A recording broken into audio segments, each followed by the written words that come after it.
तो हमारी इस कहानी की शुरुआत होती है एक माउंटेन के ऊपर से, जहाँ पर बर्फ पड़ी होती है। वहीं पर एक नदी होती है जो कि बर्फ की वजह से बहुत ज्यादा ठंडी हो चुकी है, और यहीं पर नदी के बीचों बीच हमारे हीरो को दिखाते हैं जिसका नाम मिंग है। मिंग उस नदी के ठंडे पानी में बैठकर अपनी बॉडी को कल्टीवेट करने की कोशिश कर रहा है। वो यहाँ पर बॉडी कल्टीवेशन के मेथड को अप्लाई कर रहा है, क्योंकि मिंग अपनी बॉडी की कल्टीवेशन को यूज नहीं कर सकता, क्योंकि उसकी की कल्टीवेशन वाली नर्व्स को किसी ने काट दिया है। और ये किसने किया है ये आपको आगे थोड़ी देर बाद पता चल जाएगा। बर्फ गिरने की वजह से वहाँ पर नदी का पानी बहुत ज्यादा ठंडा होता है। उनको जमा देने वाले ठंडे पानी में मिंग यहाँ पर अपनी बॉडी को कल्टीवेट करने की कोशिश कर रहा है। वो काफी ज्यादा गुस्से में होता है। वो पानी के अंदर पंच मारता है और कहता है, मैंने किसी से सुना है कि अगर हम अपनी बॉडी कल्टीवेशन की टेक्निक को परफेक्ट कर लेते हैं तो फिर हमें की गैदरिंग राउंड की जरूरत नहीं पड़ती, हमें की को इकट्ठा करने की जरूरत नहीं। बॉडी कल्टीवेशन से ही हम ग्रैंड मास्टर बन सकते हैं। मिंग पानी से बाहर निकल आता है। उसके कपड़ों पर भी बर्फ पड़ी होती है। वो अपने कपड़ों को झाड़ते हुए पहन लेता है और साथ ही कहता है, हालांकि बॉडी को कल्टीवेट करने के लिए ये वाला तरीका सबसे ज्यादा क्रूल है और सबसे ज्यादा आसान भी है, लेकिन इसका एक साइड इफेक्ट है। जितना ज्यादा मैं ठंडे पानी में बैठकर अपनी बॉडी को कल्टीवेट करूंगा उतना ज्यादा मेरी बॉडी को नुकसान पहुंचेगा। और मैंने तो यहाँ तक सुना है कि बॉडी कल्टीवेशन के इस मेथड को यूज करने पर अगर हम ठंडे पानी में बैठकर बॉडी कल्टीवेशन की इस टेक्निक को यूज करते हैं तो हम लोग 20 साल से ज्यादा जिंदा नहीं रह सकते। इस बात से मिंग थोड़ा सा उदास हो जाता है, लेकिन फिर वो आसमान की तरफ देखता है और कहता है, कोई बात नहीं, मेरे लिए 20 साल की उम्र काफी है। मुझे बस अपने पेरेंट्स की मौत का बदला लेना है। एक बार मैं अपनी मॉम डैड की मौत का बदला ले लूं, फिर इस बात से कोई फर्क नहीं पड़ेगा कि मैं 20 साल तक जिंदा रहता हूं या नहीं। मिंग उस ठंडे पानी से निकलकर वापस अपने गांव की तरफ चल आता है, लेकिन जैसे वो गली में से गुजर रहा होता है सारे देखने वाले उसके ऊपर हंस रहे होते हैं और हंसते हुए कहते हैं, जरा देखो तो सही, ये रहा जीनियस मिंग। लगता है ये फिर से माउंटेन के ऊपर ठंडे पानी में बैठा अपनी बॉडी को कल्टीवेट कर रहा होगा। पता नहीं इस लड़की को समझ क्यों नहीं आती। ये एक लूजर है और लूजर को लूजर ही रहना चाहिए। चुपचाप बस बैठो, खाना खाओ और सो जाओ। तुम्हें ये सारी हार्ड ट्रेनिंग करने की क्या जरूरत है। मिंग उन सभी की बातों को इग्नोर कर देता है और आगे चला जाता है, और साथ ही वो हमें बताता है कि वो कौन है और आखिर ये सारे लोग उसके बारे में इस तरह क्यों बातें कर रहे हैं। मिंग कहता है, मेरा नाम मिंग जी है और मैं जी क्लैन में पैदा हुआ। मेरा जी क्लैन इस पूरे एरिया का सबसे बड़ा क्लैन है। शुरुआत में मेरी जिंदगी बहुत ज्यादा अच्छी थी जब मेरे पेरेंट्स जिंदा थे, लेकिन जब मैं 10 साल की उम्र का हुआ तब मेरे पेरेंट्स ने मैपल लीफ सिटी के किसी एक बड़े आदमी से पंगा ले लिया, जिसकी वजह से उस बंदे ने मेरे दोनों पेरेंट्स को, मेरे मॉम और डैड को मार डाला। उन दोनों के मरने के बाद मैंने ये फैसला किया कि मुझे अपनी कल्टीवेशन को बहुत ज्यादा बढ़ाना है। मैंने बहुत ही मेहनत की, बहुत ज्यादा हार्ड वर्क किया ताकि मैं अपनी कल्टीवेशन को बढ़ा सकूं, ताकि उनकी मौत का बदला ले सकूं। मिंग कहता है, उस वक्त जब मैंने कल्टीवेशन को स्टार्ट किया था तब मेरी कल्टीवेशन काफी ज्यादा हाई हो चुकी थी और मैं वाकई में एक जीनियस था। सभी लोग मुझे जीनियस मिंग कहते थे। आज से तकरीबन 6 महीने पहले तक इस पूरे गांव में, हालांकि मेरे अपने जी क्लैन में भी ऐसा कोई भी वॉरियर नहीं था जो कि मेरे लेवल का हो, यानी मेरी कल्टीवेशन उन सबसे ज्यादा हाई थी, मेरे बाकी के कजन से भी ज्यादा हाई। इसी वजह से तो सारे लोग मुझे जीनियस मिंग कहते थे। मिंग के 2 कजन है, एक का नाम जेन जिंग है और दूसरे का नाम जेन जियोंग है। जेन जिंग बड़ा है। जेन जियोंग जेन जिंग से कहता है, अगर इसी तरह चलता रहा तो मुझे लगता है कि सिर्फ एक ही महीने में मिंग तुमसे आगे निकल जाएगा। उसकी कल्टीवेशन तुमसे बहुत ज्यादा हाई होती जा रही है। अगर तुमने आज इसको यहाँ पर नहीं रोका तो कल को ये तुम्हारे लिए बहुत बड़ा मसला बन जाएगा। जेनजिंग आगे से हंसना शुरू कर देता है और कहता है, तुम्हें क्या लगता है कि ये मेरे लिए मसला बन सकता है। और साथ ही नेक्स्ट सीन में दिखाते हैं मिंग बाहर दरख्त के नीचे आराम से लेटा होता है और इसी बारे में सोच रहा होता है कि मैं अपनी मॉम डैड की मौत का बदला कैसे लूंगा। मेरी कल्टीवेशन बहुत ज्यादा वीक है, मैं अभी इतना ज्यादा स्ट्रॉन्ग नहीं हुआ, पता नहीं कब मैं इतना स्ट्रॉन्ग हूँ। वहीं पर लेटे लेटे घास के दरमियान उसकी नजर एक फूल पर पड़ती है। वो एक स्पेशल फूल होता है। उस फूल का नाम रेड ड्रैगन ग्रास होता है। मिंग जल्दी से भागता हुआ उसके पास आ जाता है और उसे जमीन से उखाड़ लेता है और कहता है, ये वाला पौधा तो बहुत ज्यादा अच्छा है। मिंग उसे लेकर बहुत ज्यादा खुश हो जाता है और कहता है, अगर मैं इसे सन पाउडर के साथ यूज करता हूँ तो मेरी पावर बहुत ज्यादा बढ़ जाएगी। मिंग काफी ज्यादा खुश होता है और उस फूल को अपने हाथ में पकड़कर वापस अपने घर की तरफ चल पड़ता है और कहता है, चलो वापस चलकर इससे मेडिसिन बनाता हूँ। लेकिन वो वहीं पर रुक जाता है क्योंकि उसके सामने जाओजिंग होता है। जाओजिंग अपने कुछ लोगों के साथ वहाँ पर आया होता है। जाओजिंग उसे कहता है, तुम यहाँ पर क्या कर रहे हो और तुम इतनी जल्दी में कहाँ पर जा रहे हो। तुम्हारा बड़ा भाई यहाँ पर तुमसे मिलने के लिए आया है और तुम यहाँ से भाग रहे हो। मिंग जल्दी से अपने रेड ड्रैगन फूल को पीछे की तरफ छुपा लेता है और उसे कहता है, ब्रदर जीजिंग, तुम यहाँ पर क्या करने के लिए आए हो। जेनजिन उसे कहता है, मैंने सुना है कि आजकल इस पूरे गांव में सिर्फ तुम्हारे ही चर्चे हैं। बहुत सारे लोग ये भी बातें कर रहे हैं कि सिर्फ 6 महीने के टाइम में तुम मुझे रिप्लेस कर दोगे, तुम तो मुझसे भी बड़े वॉरियर बन जाओगे क्योंकि तुम्हारी कल्टीवेशन दिन ब दिन हाई होती जा रही है। तो अब तो तुम ये भी कहोगे कि मुझे तुम्हारे रास्ते में नहीं आना चाहिए क्योंकि फ्यूचर में तुम एक बहुत बड़े स्टार बनने वाले हो। मिंग उसे कहता है, बड़े भाई ऐसी कोई बात नहीं है, मैं तुम्हारे साथ कभी भी कम्पीट नहीं करना चाहता, मैं तो बस अपनी स्ट्रेंथ को बढ़ा रहा हूँ ताकि अपने मॉम डैड की मौत का बदला ले सकूं। जेंगजिन उठकर खड़ा हो जाता है और कहता है, चलो फिर ठीक है, मैं तुम्हारी हेल्प कर देता हूँ ताकि फ्यूचर में तुम कभी भी मुझसे कम्पीट न कर पाओ। पाओ। मिंग उसकी बात सुनकर बहुत ज्यादा हैरान हो जाता है और कहता है ये तुम क्या करने वाले हो। और साथ ही ज़ेंग जिन अपने लोगों से कहता है जल्दी से आगे बढ़ो और इस लड़के को इतना मारो कि इसकी सारी नर्व्स को काट दो ताकि ये फ्यूचर में कभी भी अपनी बॉडी को कल्टीवेट न कर सके। और फिर वो सारे लोग आगे बढ़ते हैं और यहीं पर दिखाते हैं कि उसके ऊपर कोई अटैक करता है जिसकी वजह से मिंग की सारी मेरिडियंस कट जाती हैं। अब मिंग फ्यूचर में कभी भी अपनी बॉडी में की को कल्टीवेट नहीं कर पाएगा। और यहीं पर हमारी स्टोरी फिर से प्रेजेंट में आ जाती है। मिंग कहता है ज़ेंग जी तुम बहुत ज्यादा बुरे हो, तुमने मेरी मेरिडियंस को काट दिया ताकि मैं कभी भी की को कल्टीवेट न कर सकूं और साथ ही तुमने मेरे रेड ड्रैगन फ्लावर को भी चोरी कर लिया। सिर्फ तुम्हारी वजह से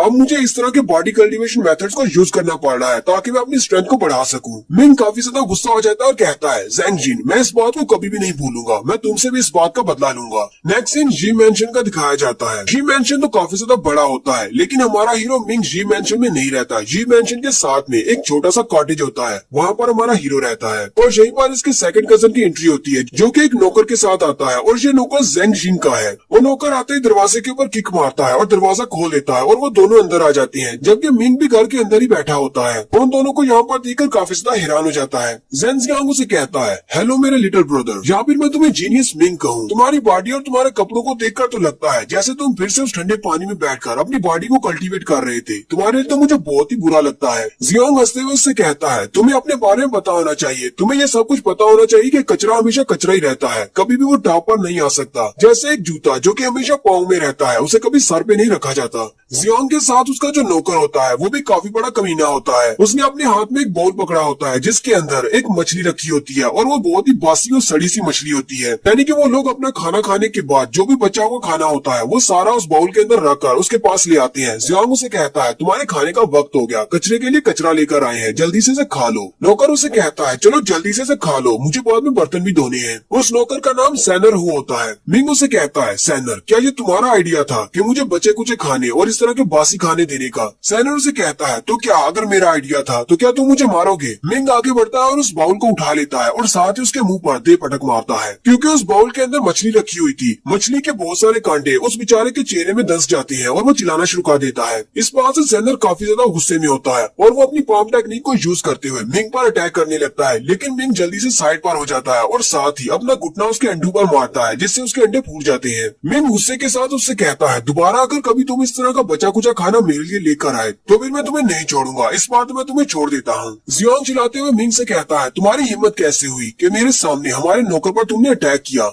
लगता है कि तुम्हें अपनी जान की बिल्कुल भी फिक्र नहीं है। मिंग उसे कहता है जियांग अगर तुम्हें ये बात पसंद नहीं आई तो फिर तुम मेरे साथ फाइट कर सकते हो और फिर देखते हैं कि कौन किसको मारता है। मिंग की ये वाली बात सुनने के बाद वो सोचने लग जाता है और कहता है जब से इस कमीने के पेरेंट्स मरे हैं अब से इसने कभी भी गिव अप नहीं किया, ये हमेशा अपनी बॉडी को कल्टीवेट करता रहता है, यहाँ तक कि बड़े भाई जिंग ने इसके मेरिडियंस को ब्लॉक कर दिया है। अब ये कभी भी अपनी की को कल्टीवेट नहीं कर पाएगा, लेकिन फिर भी ये हमेशा उस ठंडे पानी में बैठकर अपनी बॉडी को कल्टीवेट करता रहता है। इसे लगता है कि ये अपने आप को स्ट्रॉन्ग बना सकता है। यहाँ पर इसके हाथों से थोड़ी सी बेइज्जती करवा लेना अच्छा है बजाय इसके साथ कि इसके साथ फाइट की जाए। मुझे नहीं पता कि इसकी बॉडी कितनी ज्यादा स्ट्रॉन्ग हो चुकी है, कहीं ये मुझे मार ही न डाले। जियांग मिंग से कहता है तुम बस यहीं पर इंतजार करो, तुम्हें पता है ना ये किसका नौकर है, ये जिंग का नौकर है, वो तुमसे इस बात का बदला जरूर लेगा। और साथ ही जियांग सैनर से कहता है सैनर चलो यहाँ से चलते हैं और जाकर जिंग को बताते हैं। उनके चले जाने के बाद मिंग और भी ज्यादा गुस्सा हो जाता है और कहता है इस जिंग को तो मैं कभी भी नहीं छोड़ूंगा, उसने मेरी रेड ड्रैगन ग्रास को चोरी किया, मेरी मेरिडियंस को ब्लॉक कर दिया ताकि मैं कभी भी अपनी की को कल्टीवेट न कर सकूं। नेक्स्ट सीन कुछ देर के बाद का होता है। मिंग को बहुत ज्यादा भूख लगती है, उसके पेट से आवाज आ रही होती है। वो आगे बढ़ता है और अपने बर्तन के अंदर चल के चेक करता है कि वहाँ पर चावल पड़े हुए हैं या नहीं, लेकिन उसके पास सारे चावल खत्म हो चुके होते हैं। मिंग कहता है मेरे पास तो सारे चावल खत्म हो गए, लगता है कि मुझे फिर से गाँव में जाकर चावल खरीद कर लाने पड़ेंगे। मिंग अपना बैग उठाकर गाँव की तरफ निकल पड़ता है, लेकिन जैसे वो बाहर की तरफ जा रहा होता है वहीं पर एक सूखे हुए दरख्त के नीचे एक भिखारी बैठा होता है। वो भिखारी उसे देखकर हंसना शुरू कर देता है और कहता है ओए लड़के क्या तुम स्ट्रॉन्ग बनना चाहते हो? मिंग उसकी बात सुनकर रुक जाता है और कहता है क्या तुम मुझसे बात कर रहे हो? वो भिखारियों से कहता है हाँ मैं तुम्ही से बात कर रहा हूँ, यहाँ पर तुम्हारे अलावा और कौन है?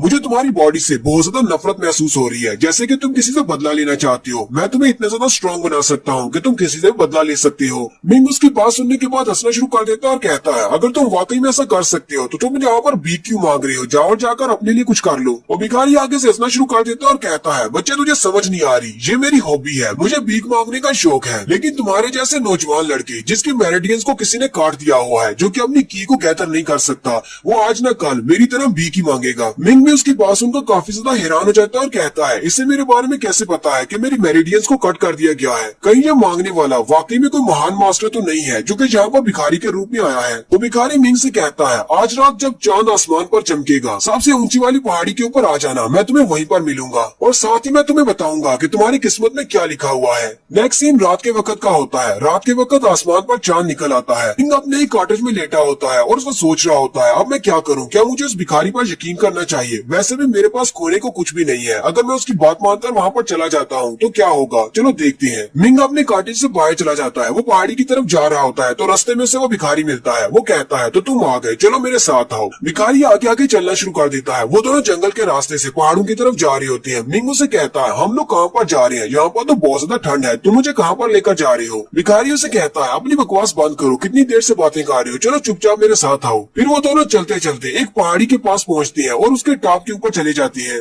भिखारी उसे कहता है, चलो जल्दी से यहाँ पर बैठ जाओ। मिंग वहाँ पर जाकर बैठ जाता है। भिखारी उसे कहता है, मुझे पता चला है कि तुम्हारी मेरिडियंस को कट करने से पहले तुम्हारी बॉडी में बहुत ज्यादा कल्टीवेशन थी। मिंग उसे कहता है, अच्छा ठीक है, तुमने कहा था कि तुम मेरी किस्मत का हाल भी बताने वाले हो, चलो मुझे जल्दी से बताओ कि मेरी किस्मत में क्या लिखा है। भिखारी आगे से हंसना शुरू कर देता है और कहता है, तुम्हारी किस्मत में बहुत कुछ लिखा हुआ है। तुम्हारी किस्मत में लिखा है कि तुम्हारी ये वाली जो बॉडी है ये इस पूरी दुनिया पर राज करेगी। और साथ ही वो अपने हाथों पर अपनी की पावर को रिलीज करते हुए उसके माथे की तरफ अपने हाथों को करता है और उसके ऊपर एक स्पेल कास्ट कर देता है। जैसे वो मिंग के ऊपर एक स्पेल कास्ट करता है, मिंग की बॉडी वहीं पर हैंग हो जाती है, यानी कि वो अपनी बॉडी को मूव नहीं कर पाता। मिंग भी काफी ज्यादा घबरा जाता है और कहता है, ये तुम क्या कर रहे हो? मैं अपनी बॉडी को मूव नहीं कर पा रहा। तो बूढ़ा भिखारी आगे से और भी ज्यादा हंसना शुरू कर देता है। असल में ये बूढ़ा भिखारी एक बहुत बड़ा फ्रॉडिया है। भिखारी हंसते हुए मिंग से कहता है, अब जबकि तुम्हारी बॉडी मेरी होने वाली है तो चलो फिर ठीक है, मैं तुम्हें अपने बारे में बता देता हूँ, इस बात से कौन सा फर्क पड़ने वाला है, वैसे भी तुम यहाँ पर मरने वाले हो। भिखारी उसे कहता है, पहले मैं एक जनरल हुआ करता था रोजफिंच कंट्री का, लेकिन बहुत सारे बुरे लोगों के चलते उन सब लोगों ने मेरी फैमिली को मार डाला। मैं सिर्फ अकेला ही बचा। मैं उन सारे लोगों के हाथों से वहाँ से तो बचकर आ गया। मैं काफी अर्सा तक इधर उधर भटकता रहा। फिर एक दिन अचानक मुझे एक स्क्रोल मिला जिसके अंदर एक एंशिएंट टेक्निक लिखी हुई थी जिससे मैं अपनी बॉडी को रीइंकारनेट कर सकता हूँ, वो भी किसी की बॉडी में भी। मैंने उस टेक्निक को यूज करते हुए ह्यूमनली अर्थ के एक इनर डिसाइपल की बॉडी ले ली और 30 साल तक मैं उसी की बॉडी में रहा। 30 साल के इस अरसा में मैं ह्यूमनली अर्थ मार्शल आर्ट अकेडमी का मैनेजमेंट का हेड बन गया। लेकिन मेरे लिए इतना सब कुछ काफी नहीं था। मैंने ह्यूमनली अर्थ मार्शल आर्ट्स अकेडमी के बहुत सारे राज और बहुत सारी टेक्निक्स को चोरी कर लिया। जब मैं उन चीजों को चोरी करके वहाँ से भाग रहा था, वहाँ के कुछ सेंट लेवल के मार्शल आर्टिस्ट मेरे पीछे लग गए। मैंने उन सब से अपनी जान बचाकर भागने की कोशिश की, लेकिन मैं काफी ज्यादा जख्मी हो चुका था क्योंकि उन सेंट लेवल के मार्शल आर्टिस्ट ने मेरे ऊपर अटैक किया था। वहाँ से भागते हुए रास्ते में मुझे एक भिखारी की बॉडी नजर आई जो कि मरने की स्टेज पर था क्योंकि वो बहुत ज्यादा भूखा था, लेकिन मेरे पास और कोई रास्ता नहीं था। मैंने अपनी बॉडी को दोबारा से रीइंकारनेट कर लिया और उसी भिखारी की बॉडी में चला गया और तब से मैं इंतजार कर रहा हूँ कि कभी मुझे कोई अच्छी बॉडी मिलेगी। और फिर मेरी नजर तुम पर पड़ी, तुम्हारी बॉडी काफी ज्यादा अच्छी है। मिंग उसे कहता है, लेकिन मैं तुम्हें बता दूं, मेरी बॉडी तुम्हारे किसी भी काम नहीं आएगी। मेरी तो मेरिडियंस को कट कर दिया गया है, मैं तो की को भी गैदर नहीं कर सकता। भिखारी उसे कहता है, इसे बार बार अपनी बॉडी कहना बंद करो, अब ये बॉडी मेरी होने वाली है, वो भी बहुत जल्दी। और साथ ही वो अपने पास एक छोटी सी बॉटल निकालता है और कहता है, इस बॉटल के अंदर एक पिल रखी हुई है जिसको ब्लेसिंग पिल कहते हैं। उस स्पेशल पिल को खाने से हम लोग अपनी की कल्टीवेशन को दोबारा से बहाल कर सकते हैं, यानी कि हमारी मेरिडियंस फिर से रन हो जाएंगी। यह पिल वाकई में बहुत ज्यादा इफेक्टिव है। एक बार मैंने तुम्हारी बॉडी में आने के बाद इस पिल को खा लिया तो तुम्हारी बॉडी मेरे लिए सबसे ज्यादा पावरफुल बॉडी साबित होगी और अगले कई सालों तक मुझे नई बॉडी की जरूरत नहीं पड़ेगी। मिंग उसे कहता है, लेकिन एक ना एक दिन तुमने जो कुछ भी किया है इस सब का तुम्हें हिसाब चुकाना होगा, तुम मेरे साथ ऐसा नहीं कर सकते। भिखारी उसे कहता है, तुम्हें किसने कहा कि मुझे इस सब का हिसाब चुकाना पड़ेगा? इस कंट्री में वीक के लिए कोई भी जगह नहीं है। वीक को हमेशा कचरा और लूजर समझा जाता है, सिर्फ स्ट्रॉन्ग ही सर्वाइव कर पाते हैं। क्योंकि तुम बहुत ज्यादा वीक हो, इसी वजह से तुम्हारे साथ ये सब कुछ हो रहा है। मैं अपने आप को ब्लेम करना चाहिए। भिखारी उस पिल को अपने हाथ पर निकालता है और कहता है, तुम इस पिल को डायरेक्टली अपने मुंह से नहीं खा सकते, मुझे इस पिल को तुम्हारी बॉडी के अंदर, तुम्हारे दिल के अंदर रखना होगा। लेकिन तुम्हें डरने की जरूरत नहीं है, तुम इससे मरोगे नहीं। मिंग आगे से चिल्लाना शुरू कर देता है और कहता है, अपनी बकवास बंद करो, तुम मेरे दिल के अंदर एक पिल रखने की बात कर रहे हो। तुम्हें लगता है कि मेरी बॉडी को ओपन करने के बाद मेरे दिल के अंदर पिल रखने से मैं बच जाऊंगा? मुझे अभी छोड़ दो वरना तुम सीधे जहन्नुम में जाओगे। तुम बहुत ही बुरे और ईवल हो। मिंग क्योंकि वहाँ पर बैठा हुआ अपनी बॉडी को मूव नहीं कर सकता, वो भिखारी अपने हाथ पर अपनी की पावर को रिलीज करता है और साथ ही अपनी पाम टेक्निक को यूज करते हुए उसकी चेस्ट के ऊपर अपना हाथ लगाता है। जैसे वो उसकी चेस्ट के ऊपर अपनी की पावर को रिलीज करता है, वहाँ पर एक जबरदस्त की पावर निकलती है और उसी वक्त मिंग के हार्ट के अंदर दिखाते हैं। वो पिल उसके हार्ट के अंदर चली जाती है। वो स्पेशल पिल जिसका नाम ब्लेसिंग ब्लेसिंग पिल है उसके अंदर बहुत सारे डेवल्स की आत्माएं हैं, वो सारी आत्माएं भी उसकी बॉडी के अंदर चली जाती हैं। भिखारी की उस पिल को उसकी बॉडी के अंदर प्लांट करने के बाद मिंग बेहोश हो जाता है। भिखारी कहता है मेरा पहले वाला स्टेप तो काम कर गया, अब सेकंड स्टेप की बारी है। भिखारी हंसते हुए आगे बढ़ता है और उसके माथे पर उंगली लगाते हुए कहता है चलो फिर करते हैं, और साथ ही भिखारी की बॉडी नीचे गिर जाती है, यानी कि भिखारी की सोल जो होती है वो मिंग की बॉडी के अंदर चली जाती है। और थोड़ी देर के बाद मिंग अपनी आंखें खोलता है। मिंग को या फिर भिखारी को, वो अपनी आंखें खोलता है। भिखारी अपने हाथ की तरफ देखता है और कहता है ये वाली बॉडी तो उस भिखारी की बॉडी से बहुत ज्यादा अच्छी है।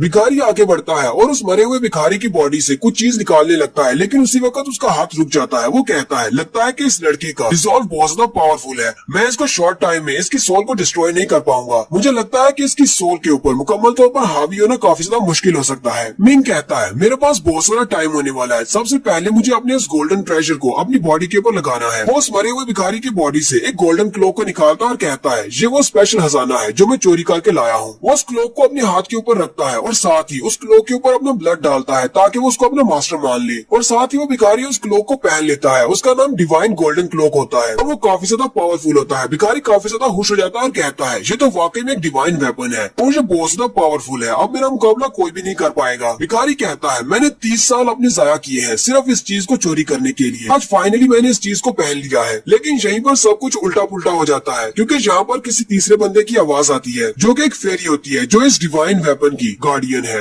और वो कह रही होती है कि ब्लड सैक्रिफाइस बिल्कुल परफेक्ट रहा है, हमारे इस डिवाइन क्लोक को उसका नया मास्टर मिल चुका है। भिखारी उसे कहता है आज ये आवाज किसकी है, क्या तुम इस क्लोक की फेरी गाइड हो? लेकिन वो फेरी गाइड कहती है मास्टर मिंग की बॉडी के अंदर एक एक्सटर्नल सोल है, इसे अभी अभी डिस्ट्रॉय करना होगा वरना ये मास्टर मिंग की सोल को डिस्ट्रॉय कर देगी। भिखारी चिल्लाना शुरू कर देता है और कहता है कहीं तुम पागल तो नहीं हो गई, मैंने तुम्हें पहना है तो मास्टर तुम्हारा मैं हूँ, मिंग नहीं। वो फेरी गाइड उसे कहती है लेकिन इस क्लोक के ऊपर जिसने अपना ब्लड डाला है मेरा मास्टर वो है, यानी कि मेरा मास्टर मिंग है, तुम नहीं। भिखारी आगे से चिल्लाना शुरू कर देता है और कहता है मुझे 30 साल लगे हैं इस क्लोक को चोरी करने में, तुम मुझे इस तरह से मार नहीं सकती। और साथ ही मिंग की बॉडी के अंदर से एक जबरदस्त एनर्जी निकलती है। वो फेरी गाइड उस भिखारी की सोल को खत्म कर देती है, डिस्ट्रॉय कर देती है। वो भिखारी जहाँ पर मर जाता है। भिखारी की सोल के डिस्ट्रॉय होने के बाद मिंग वहीं पर बेहोश होकर गिर जाता है। थोड़ी देर के बाद मिंग को होश आती है। मिंग उठकर बैठ जाता है और कहता है इस भिखारी ने तो मेरी बॉडी ले ली थी, लेकिन मैं फिर से अपनी बॉडी के अंदर कैसे हूँ, ये कैसे हो सकता है? मिंग को उसे फेरी गाइड की आवाज आती है, वो उसे कहती है मास्टर। मिंग उसे कहता है कौन है यहाँ पर, कौन मुझे मास्टर कह रहा है? इसी वक्त मिंग के सामने एक छोटी सी फेरी आती है और उसे कहती है मास्टर तुम्हें घबराने की जरूरत नहीं है, मैं इस डिवाइन क्लोक की फेरी गाइड हूँ और मेरा नाम बिमिंग है। बिमिंग उसे कहती है जितने भी इस तरह के डिवाइन वेपन्स हैं उन सभी के साथ इस तरह की एक फेरी गाइड होती है जो कि अपने मास्टर के लिए बहुत ही यूजफुल साबित हो सकती है, इसलिए मैं इस डिवाइन क्लोक की फेरी गाइड हूँ। मिंग उससे पूछता है बिमिंग क्या तुम्हें पता है कि वो बुरा आदमी कहाँ पर चला गया जिसने मेरी बॉडी ले ली थी? बिमिंग उसे कहती है उसकी सोल को तो मैंने डिस्ट्रॉय कर दिया,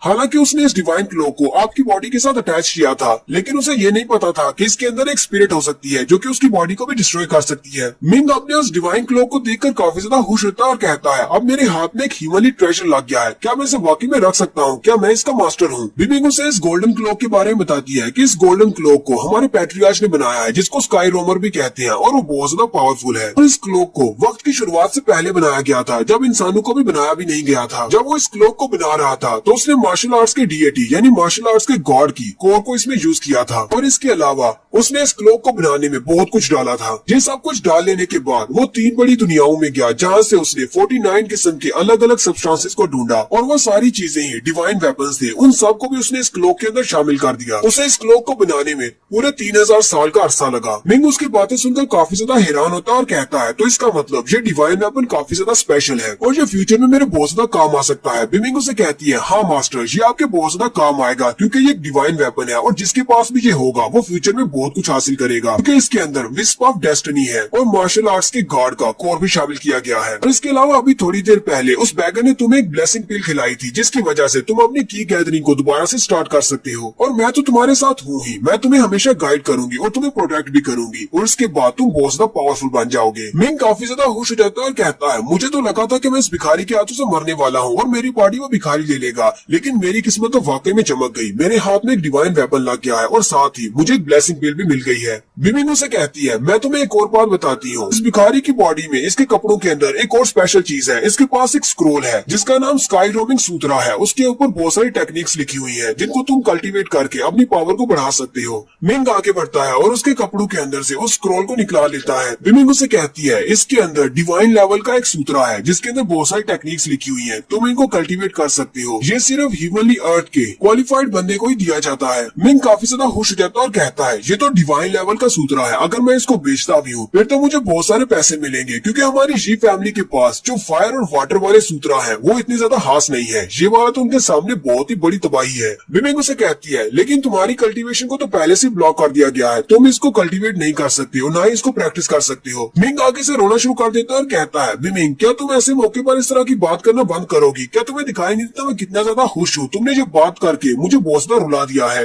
बिमिंग उसे कहती है, मैं सिर्फ एक स्पिरिट गाइड हूँ, मेरे अंदर कोई भी इमोशन या फीलिंग नहीं है, इसलिए मुझे कुछ भी महसूस नहीं होता। मिंग कहता है, अगर मैं इसको यूज नहीं कर सकता, मैं इसको प्रैक्टिस नहीं कर सकता, चलो भाई ठीक है, मैं इसको बाजार में जाकर बेच देता हूँ, इससे मुझे बहुत सारे पैसे मिलेंगे क्योंकि मेरे पास खाने को कुछ भी नहीं है। बिमिंग उसे कहती है, मास्टर लेकिन तुम इसको यूज कर सकते हो, क्योंकि मैं अपनी पावर्स को यूज करते हुए हमारी कटी हुई मेरेडियंस को फिर से ठीक कर सकती हूँ। तुम की को गैदर कर सकते हो और साथ ही ठंडे पानी में बैठने की वजह से तुम्हारी बॉडी को जितना भी नुकसान पहुंचा है मैं उस सबको भी हील कर सकती हूँ। बिमिंग गुस्सा हो जाता है और चिल्लाकर उसे कहता है, ये सारी बातें तुम मुझे पहले नहीं बता सकती थी, तुम्हारी वजह से मुझे कितना ज्यादा रोना पड़ा, और ऊपर से बार बार मुझे मास्टर कहना बंद करो। क्या तुम मुझे मेरे नाम से नहीं बुला सकती, तुम मुझे मिंग कहा करो। बिमिंग उसे कहती है, मैं तो सिर्फ एक फेरी गाइड हूँ, मेरे अंदर कोई भी फीलिंग्स नहीं है, मुझे नहीं पता कि लोगों को उसके नाम से कैसे पुकारते हैं। मिंग उसे कहता है, मैं तुम्हें जो भी कहूंगा तुम आगे से यही बहाना बनाओगी, चलो भाई ठीक है, जो मर्जी करती रहो। मिंग उसे कहता है, चलो छोड़ो ये सारी बातें, जल्दी से मेरी मेरेडियंस को फिक्स कर दो ताकि मैं की को गैदर कर सकूं। अब मुझे बताओ मुझे क्या करना है। बिमिंग उसे कहती है, यहाँ पर नीचे लेट जाओ। मिंग वहीं पर जमीन के ऊपर लेट जाता है। बिमिंग उसे कहती है, तुम बस रिलैक्स करो, बाकी का सारा काम मेरा है, और साथ ही वो उसके माथे के ऊपर आकर बैठ जाती है। मिंग चिल्लाना शुरू कर देता है और कहता है, क्या तुम अपनी तशरीफ को मेरे चेहरे के ऊपर से हटाओगी? बिमिंग उसे कहती है, लेकिन क्यों?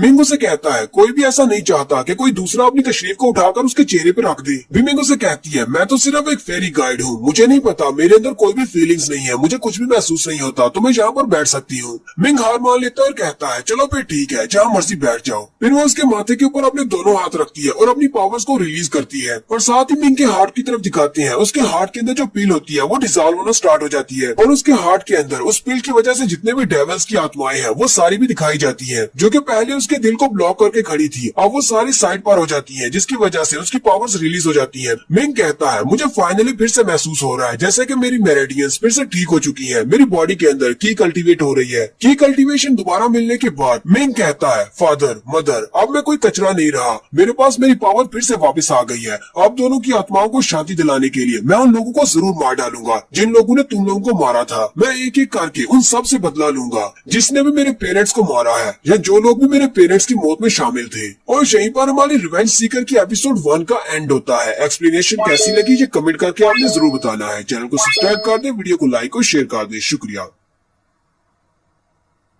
हेलो गाइस, कैसे हैं आप सब लोग? रिवेंज सीकर की एपिसोड 02 के साथ हाजिर हूँ। अगर अभी तक किसी ने मेरे चैनल को सब्सक्राइब नहीं किया हुआ तो चैनल को सब्सक्राइब कर दे, वीडियो को लाइक और शेयर कर दे। शुक्रिया।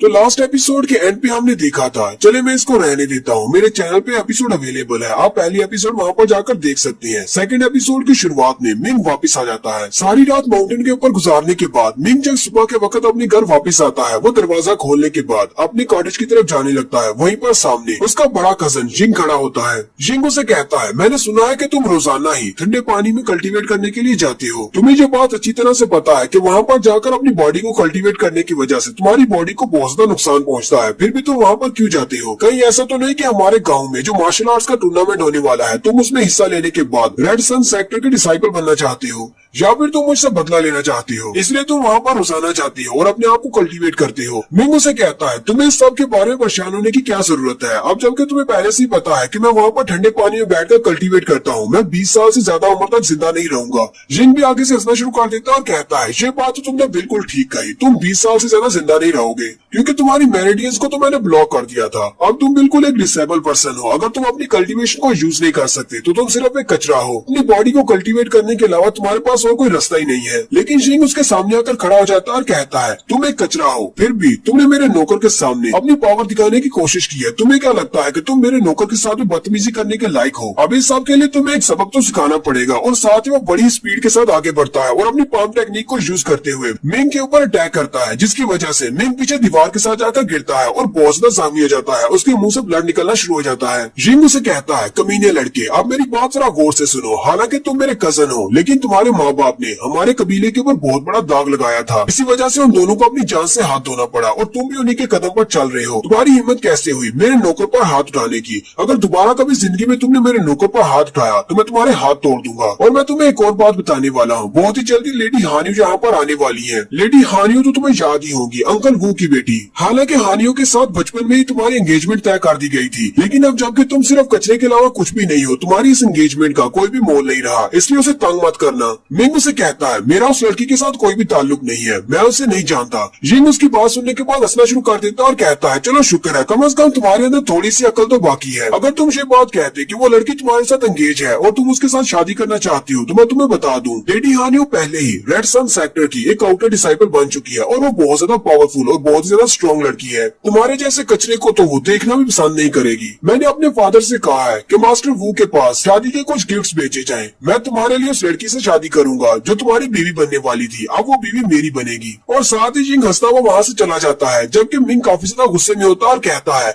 मैं तुम्हें इस बार एक बहुत बड़ा सरप्राइज देने वाला हूँ, तुम मुझे बहुत ज्यादा वीक समझ रहे हो। मिंग उसी वक्त बिमिंग से पूछता है, बिमिंग क्या तुम्हारे पास ऐसा कोई शॉर्ट तरीका है जिसकी मदद से मैं जिंग से बहुत ज्यादा अच्छा बन जाऊं और वो भी सिर्फ शॉर्ट टाइम में? बिमिंग उसे कहती है, हाँ एक तरीका तो है, लेकिन मुझे नहीं लगता कि तुम उस तरीके को अपना पाओगे, वो बहुत ज्यादा पावरफुल और बहुत ज्यादा डेंजरस है। मिंग उसे कहता है, तुम्हें ये बात अच्छी तरह से पता है कि मैं आइसी वाटर के अंदर बैठकर अपनी बॉडी को कल्टीवेट करता रहा हूँ, उससे ज्यादा खतरनाक और कौन सा तरीका हो सकता है? चलो जल्दी से मुझे बताओ वो कौन सा तरीका है। बिमिंग उसे कहती है, वो भिखारी जो कि तुम्हारी बॉडी को तुमसे छीनना चाहता था, उसने एक बहुत ही स्पेशल टेक्निक को चोरी किया था जिसको फ्लैश फुटवर्क टेक्निक कहा जाता है। उसने उसी टेक्निक को यूज करते हुए बहुत सारे मास्टर से अपनी जान बचाई थी, क्योंकि उसकी टेक्निक इतनी ज्यादा स्ट्रॉन्ग थी कि वो एक फ्लैश की तरह आंखों के सामने से भाग जाता था। उस फुटवर्क टेक्निक का नाम हीवन स्ट्राइकिंग फुटवर्क है। अगर तुम उसको सीख लेती हो तो तुम्हारी स्पीड इतनी ज्यादा हो जाएगी कि कोई भी तुम्हें पकड़ नहीं पाएगा। ये जिंग तो तुम्हारे सामने कुछ भी नहीं, लेकिन इसको प्रैक्टिस करने के लिए सबसे पहले तो तुम्हें अपनी की कल्टीवेशन की बेस को बनाना होगा, क्योंकि मेरिडियंस के कट होने की वजह से तुम्हारी बॉडी के अंदर जरा भी की नहीं बची। और अपनी बॉडी के अंदर की को कल्टीवेट करने के लिए तुम्हें 49 दिनों के लिए भूखे प्यासे रहना होगा। मिंग उसकी बात सुनने के बाद अपने ही कमरे में कल्टीवेट करने के स्टेज में बैठ जाता है और वो भी भूखा प्यासा, वो कुछ भी नहीं खाता, हालांकि उसके पेट के अंदर से आवाजें निकल रही होती है। मिंग उससे कहती है, अगर तुम भूख की वजह से मरना नहीं चाहते तो तुम्हारी बॉडी के अंदर ब्लेसिंग पिल की वजह से जितनी भी डेविल्स की आत्माएं हैं उन सभी की एनर्जी को कंज्यूम करो, इससे तुम जिंदा रहोगे।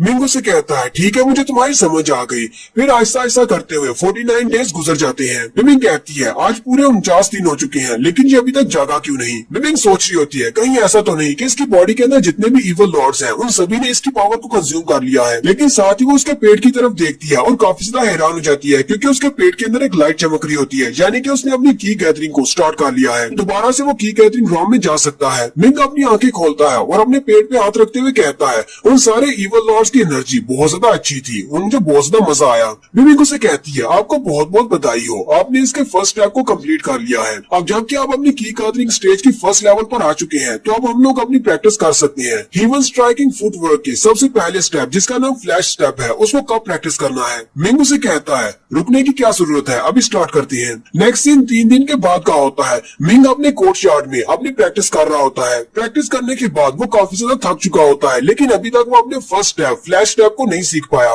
मिंग कहता है, इसका फर्स्ट स्टेप सीखना तो बहुत ज्यादा मुश्किल है, मेरी तो बहुत ज्यादा मेहनत लग गई। उसी वक्त जियांग वहाँ पर आता है और दरवाजे को किक मारते हुए दरवाजे को ही तोड़ देता है। उसी के साथ लेडी हानियो भी होती है। जियांग आते ही उसका मजाक उड़ाते हुए कहता है, तो हमारा जीनियस मिंग यहाँ पर प्रैक्टिस कर रहा है, तो वापस से उस ठंडे पानी में बैठकर कल्टीवेट क्यों नहीं करते? यहाँ पर क्यों आ गए हो? अब क्या तुम्हें मौत से डर लगने लग गया है जो यहाँ पर आ गए हो? जियांग लेडी हानियो से कहता है, लेडी हानियो जरा इस कचरे की तरफ गौर से देखो, ये कचरा बिल्कुल बेकार है, तुम्हारे लायक तो बिल्कुल भी नहीं है। इसके मेरिडियंस को कट कर दिया गया है, लेकिन फिर भी ये मेहनत कर रहा है। ये उस ठंडे पानी में बैठकर अपनी बॉडी को कल्टीवेट करता है। ये 20 साल से ज्यादा जिंदा नहीं रहेगा। लेडी हानियो से कहती है, तो तुम मुझे यहाँ पर लेकर क्यों आए हो? मुझे इस कचरा को देखने में कोई भी दिलचस्पी नहीं है, कहीं और चलते हैं। ये तो सिर्फ एक कचरा है, एक लूजर है, मैं इसको देखकर क्या करूंगी, चलो यहाँ से चले। जियांग उसे कहता है, तुम्हें इस बारे में गुस्सा होने की क्या जरूरत है? ये बात मैं अच्छी तरह से जानता हूँ कि जब तुम दोनों दोनों ही पैदा हुए थे तभी तुम दोनों के घर वालों ने फैसला किया था कि तुम दोनों की शादी की जाएगी। मैं तुम्हें यहाँ पर इसलिए लेकर आया हूँ ताकि तुम इस कचरे के सामने ये बात इसे कह दो कि तुम इससे शादी नहीं करोगी, ताकि फ्यूचर में तुम्हें कोई भी मसला फेस करना ना पड़े। यहीं पर इसको ना बोल दो, ये सिर्फ एक कचरा है, ये तुम्हारे लायक नहीं है।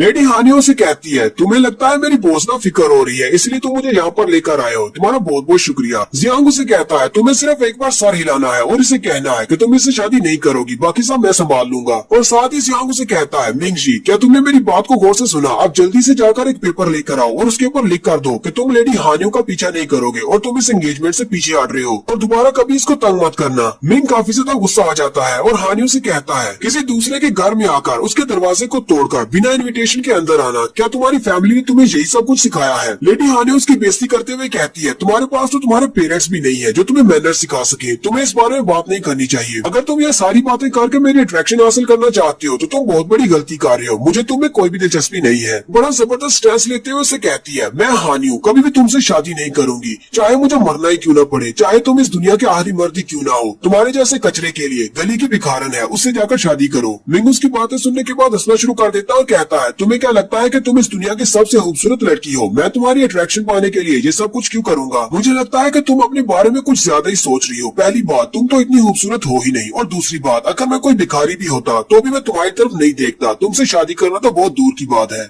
लेडी हानियो को उसकी बात सुनने के बाद बहुत ज्यादा गुस्सा आ जाता है और वो ऊपर की तरफ जंप करते हुए उस पर अटैक करने के लिए आगे बढ़ती है। लेडी हानियो अपनी पाम टेक्निक को यूज करते हुए उसके ऊपर अटैक करती है, लेकिन वो अपने फ्लैश स्टेप को यूज करते हुए साइड पर हो जाता है, यानी उसे डॉज कर लेता है। ये देखकर तो हानियो भी चौंक जाती है, लेकिन साथ ही मिंग उसे जबरदस्त कंधा मारता है जिससे वो पीछे की तरफ गिर जाती है। न सिर्फ वो पीछे की तरफ गिरती है बल्कि पीछे वाली दीवार को भी तोड़ देती है। हालांकि उसने अपनी इर्द गिर्द एक शील्ड बनाई होती है जिससे वो अपने आप को प्रोटेक्ट कर लेती है। जियांग भी ये देखकर काफी ज्यादा गुस्सा आ जाता है और मिंग से कहता है, मिंग तुम्हारी हिम्मत कैसे हुई लेडी हानियो पर अटैक करने की? लेकिन जैसे ही वो पीछे की तरफ मुड़ता है, मिंग बड़ी स्पीड के साथ अपने फ्लैश टैप को यूज करते हुए उसके करीब पहुंच जाता है। मिंग अपने पाँव को यूज करते हुए उसकी टांग के ऊपर अटैक करता है जिसकी वजह से उसके बेचारे की टांग टूट जाती है। जाओनिंग बेचारे की टांग की हड्डी टूट जाती है जिसकी वजह से वो वहीं पर दर्द से चलाना शुरू कर देता है। जियांग पर अटैक करने के बाद मिंग उससे कहता है, लेडी हानियो से कहता है, अगर तुम यहाँ पर मेरे सामने अपने सारे कपड़े उतार कर भी खड़ी हो जाओ फिर भी मैं तुम्हारी तरफ नहीं देखूंगा, तुम मेरी नजर में सिर्फ कचरा हो और कुछ भी नहीं।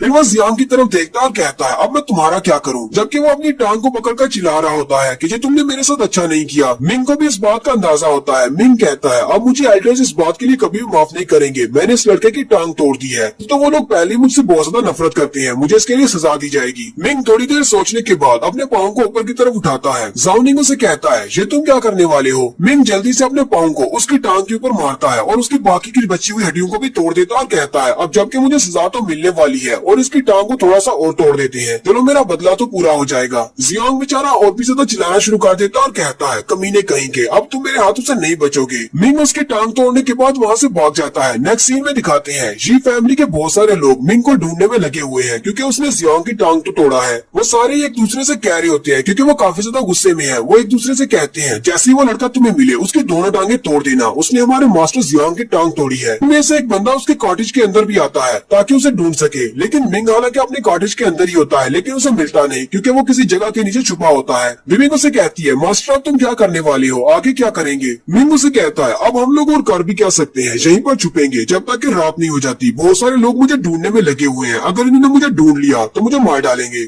मिंग कहता है, मुझे पहले अपनी पावर को बढ़ाना चाहिए था और उसके बाद जियांग पर अटैक करना चाहिए था, मुझे लगता है कि मैंने बहुत बड़ी गलती कर दी है। मिंग उसे कहती है, मास्टर हम लोग यहाँ से भागने के बाद कहाँ पर जाएंगे? मिंग उसे कहता है, ना तो मेरे पास कोई पैसे हैं और ना ही मेरे पास कोई फैमिली रिलेटिव्स हैं, हम लोग सिर्फ जंगल में जाकर छुप सकते हैं। जैसे ही रात होगी हम लोग जंगल की तरफ निकल जाएंगे और यहीं पर हमारी एपिसोड 02 का एंड होता है। एक्सप्लेनेशन अच्छी लगी हो तो कमेंट करके जरूर बताइएगा। चैनल को सब्सक्राइब कर दे, वीडियो को लाइक और शेयर कर दे। शुक्रिया।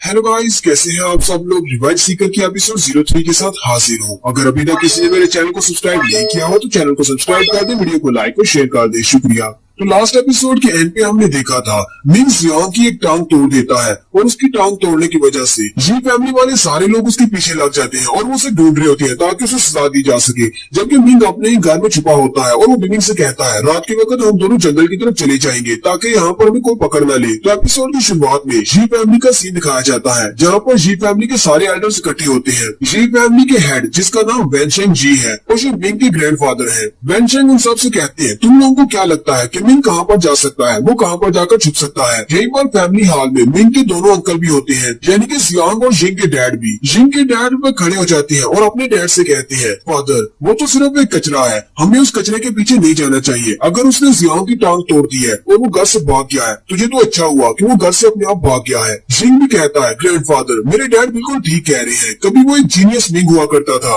लेकिन अब तो बिल्कुल वो एक कचरा है, हमें उसके बारे में इतना ज्यादा परेशान होने की जरूरत नहीं है। और ये बात आप अच्छी तरह से जानते हैं ग्रैंडफादर, मैंने आपके कहने पर उसके मेरिडियंस को कट किया था ताकि वो सारी जिंदगी कल्टीवेट न कर सके। अब वो एक कचरे के अलावा और कुछ भी नहीं है, उसे घर से भागना है तो भागने दे, हमारी फैमिली में एक कचरा कम हो जाएगा। ग्रैंडपा उसे कहती है, मुझे इस बात से कोई फर्क नहीं पड़ता कि वो अपनी बॉडी को कल्टीवेट कर सकता है या नहीं, लेकिन मैं नहीं चाहता कि वो घर से भागकर मैपल लीफ सिटी में चला जाए और वहाँ पर जाकर हांग फैमिली वालों से सारी बात को जान ले कि वहाँ पर क्या हुआ था, उसके फादर और मदर की मौत कैसे हुई थी। अगर उसने हांग फैमिली वालों से इस बारे में पूछा और हांग फैमिली वालों ने उसे इस सारे बारे में बता दिया, तो इससे हमारी जी फैमिली को बहुत ही भारी नुकसान उठाना पड़ सकता है। जियांग के डैड गुस्सा हो जाते हैं और उन सबसे कहते हैं, ये सब कुछ तुम्हारे लोगों की वजह से हुआ है, तुम लोगों को उसके ऊपर तरस आ गया था। अगर उसके मॉम डैड के साथ इस लड़के को भी मार दिया होता तो आज हमें ये दिन न देखना पड़ता। और अब जरा देखो तो सही, उस लड़के की हिम्मत कितनी ज्यादा बढ़ गई है, उसने मेरे प्यारे बेटे जियांग की टांग तोड़ दी है। एक बार वो लड़का मुझे मिल जाए, उस दिन तो तुम लोगों ने उसे जिंदा छोड़ दिया, लेकिन मैं उसे मार डालूंगा। जिंग के डैड से कहते हैं, ब्रदर तुम्हारे लिए ये बात करना बहुत ज्यादा आसान है, लेकिन ये करना बहुत ज्यादा मुश्किल है। वो जी हुई का बेटा है जो कि हमारा भाई था, कोई भी अपने भतीजे को अपने हाथों से नहीं मारना चाहेगा। हम में से किसने सोचा था कि वो तुम्हारे लड़के की टांग तोड़कर यहाँ से भाग जाएगा।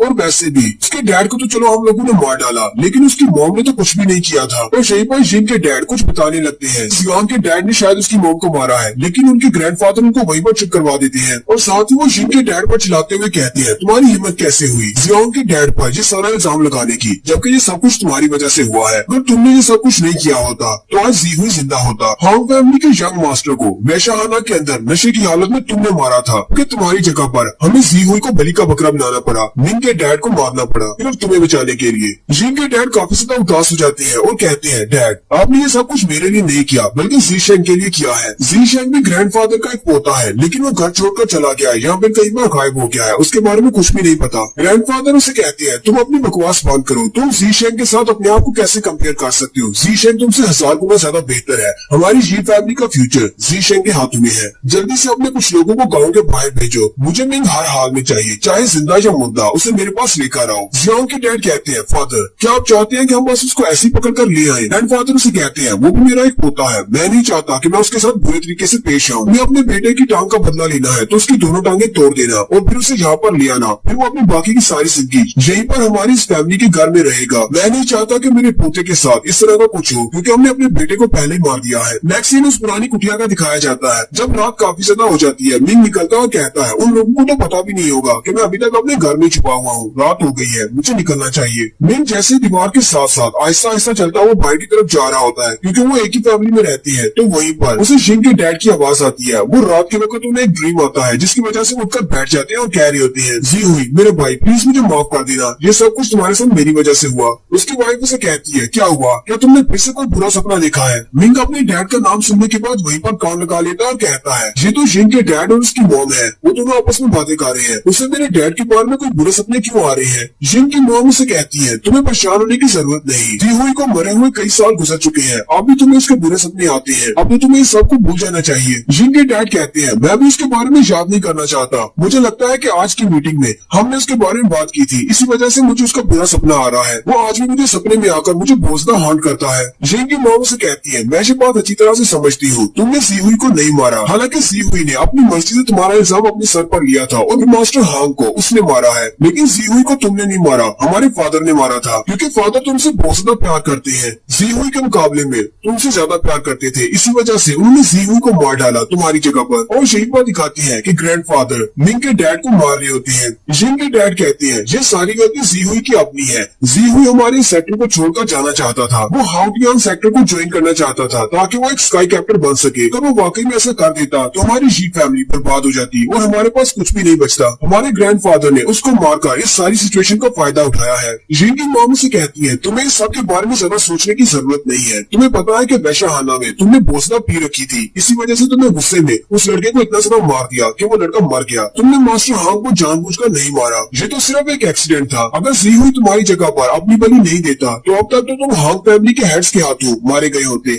मिंग उनकी सारी बातें सुन लेता है और काफी ज्यादा हैरान होता है। मिंग कहता है तो इसका मतलब मेरे अपने ही दादाजी ने मेरे डैड को मारा है, यानी कि अपने ही बेटे को मार डाला, वो भी अपने दूसरे बेटे की जान बचाने के लिए। मेरे डैड को बलि का बकरा बनाया गया है। उसी वक्त जिंग के डैड को भी कुछ महसूस होता है, जैसे बाहर कोई उनकी बातें सुन रहा है। वो जल्दी से आकर दरवाजा खोलते हैं और कहते हैं कौन है यहाँ पर, लेकिन मिंग वहाँ से भाग जाता है। मिंग भागता हुआ गली के अंदर चला जाता है। अब मिंग काफी ज्यादा गुस्से में है क्योंकि पिछले कई सालों से वो हांग फैमिली से बदला लेने की फिराक में है कि कब वो मैपल लीफ सिटी जाएगा और हांग फैमिली से बदला लेगा। लेकिन आज उसे पता चल रहा है कि उसके अपने ही दादाजी ने उसके डैड को मारा है। मिंग बिमिंग से कहता है मुझे बहुत ज्यादा स्ट्रॉन्ग बनना है। तुम्हारे पास चाहे कोई सा मेथड हो, कितना ही पावरफुल क्यों ना हो, कितना ही दर्द देने वाला क्यों ना हो, मैं उस मेथड को सीखूंगा और अपनी बॉडी की कल्टीवेशन को बहुत ज्यादा बढ़ाऊंगा ताकि मैं इन सारी जी फैमिली वालों से बदला ले सकूं। बिमिंग उसे कहती है ठीक है मास्टर। फिर वो दोनों जंगल की तरफ चले जाते हैं। मिंग उस जंगल में जाने के बाद ह्यूमन स्ट्राइकिंग फुटवर्क टेक्निक को प्रैक्टिस कर रहा होता है। वो उसके फर्स्ट स्टेप जिसका नाम फ्लैश स्टेप है उसको प्रैक्टिस करने की कोशिश कर रहा है। मिंग क्योंकि जबरदस्ती अपनी बॉडी को कल्टीवेट करने की कोशिश कर रहा है और वो बिना आराम किए ये सारी टेक्निक सीखने की कोशिश करता है। इसी वजह से दिखाते हैं कि उसके पाँव की सारी वेन्स भी फूल जाती है और उसके पाँव के अंदर से ब्लड निकलना शुरू हो जाता है क्योंकि उसके पाँव के ऊपर बहुत ज्यादा प्रेशर पड़ता है जब वो फ्लैशिंग स्टेप को सीख रहा होता है। बिमिंग उसे कहती है मास्टर आपने 7 बार इस टेक्निक को फेल कर दिया है, हर बार आपकी टांगे बहुत ज्यादा जख्मी हो जाती है। मैं तो आपसे यही कहूंगी कि आपको इस टेक्निक को नहीं सीखना चाहिए क्योंकि ये आपके लिए नहीं बनी, ये बहुत ज्यादा पावरफुल है। अगर इसी तरह चलता रहा तो आप तो चलने के काबिल नहीं रहेंगे। मिंग उसे कहता है नहीं, मुझे बदला लेना है और बदला लेने के लिए मैं किसी भी हद तक जाने को तैयार हूँ। चलो जल्दी से मुझे हील कर दो, मुझे एक बार और ट्राई करना है। बिमिंग आगे बढ़ती है और अपनी पावर्स को यूज करते हुए उसकी बॉडी को हील कर देती है। मिंग कहता है मैं जी फैमिली वालों को कभी माफ नहीं करूंगा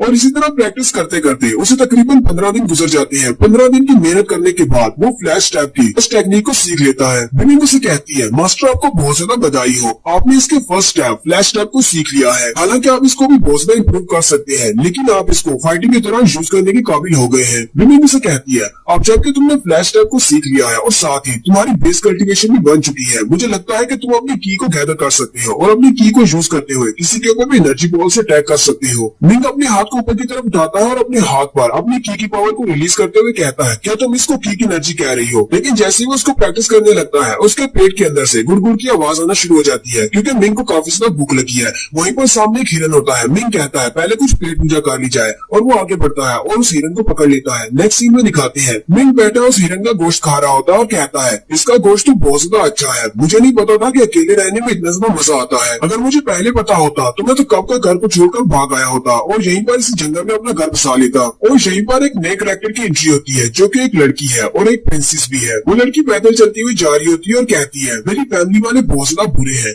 हालांकि इस बात से क्या फर्क पड़ता है कि मैं गुस्से की बहुत ज्यादा तेज हूँ, लेकिन फिर भी मुझे मैनर सिखाने के लिए मुझे 15,000 किलोमीटर तक पैदल चलने की सजा देना ये तो बहुत ही बुरा है। उसके पेट में भी गुड़गुड़ हो रही होती है क्योंकि उस लड़की को बहुत ज्यादा भूख लगी होती है। प्रिंसेस कहती है मुझे रात गुजारने के लिए कोई ना कोई जगह ढूंढना होगी और साथ ही मुझे बहुत ज्यादा भूख भी लगी है। उसी वक्त उसे भुने हुए गोश्त की खुशबू आती है। वो कहती है ये तो बहुत ही अच्छी स्मेल है, लगता है कि यहाँ पर करीब ही कोई गोश्त भून रहा है। वो भागती हुई उस तरफ आ जाती है और एक दरख्त के पीछे छुपकर देखती है। मिंग बैठा वहाँ पर अपने हिरन का गोश्त खा रहा होता है। प्रिंसेस बड़ी स्पीड के साथ भागती हुई आती है और उसके हिरन के गोश्त की एक टांग को उखाड़ लेती है और वहीं पर बैठकर खाना शुरू कर देती है। मिंग उसे कहता है ओए तुम कौन हो। प्रिंसेस उसे कहती है तुम्हारे जैसे आम और गरीब लोग मेरा नाम जानने के काबिल नहीं है, तुम इस लायक नहीं हो, इसलिए मैं तुम्हें अपना नाम नहीं बताऊंगी। मिंग उसकी बात सुनकर हैरान हो जाता है और कहता है क्या तुम्हें मैं कोई आम सा गरीब बंदा दिखाई देता हूँ? वैसे तुम्हारी चेस्ट को छोड़कर तुम्हारा बाकी सब कुछ तो मेरे जैसा ही है, तो फिर मैं कैसे एक आम इंसान हो गया और तुम एक खास हो गई। प्रिंसेस उठकर खड़ी हो जाती है और कहती है तुम तो बहुत ही बड़े बदतमीज हो, मैं एक नोबल फैमिली की लड़की हूँ और तुमसे तो कई दर्जे कई हजार गुना ज्यादा नोबल हूँ, तुम एक आम से गरीब से लड़की हो। मिंग उसे कहता है अगर तुम इतनी ही ज्यादा नोबल हो तो क्या तुम्हें मैनर्स के बारे में बिल्कुल भी नहीं पता?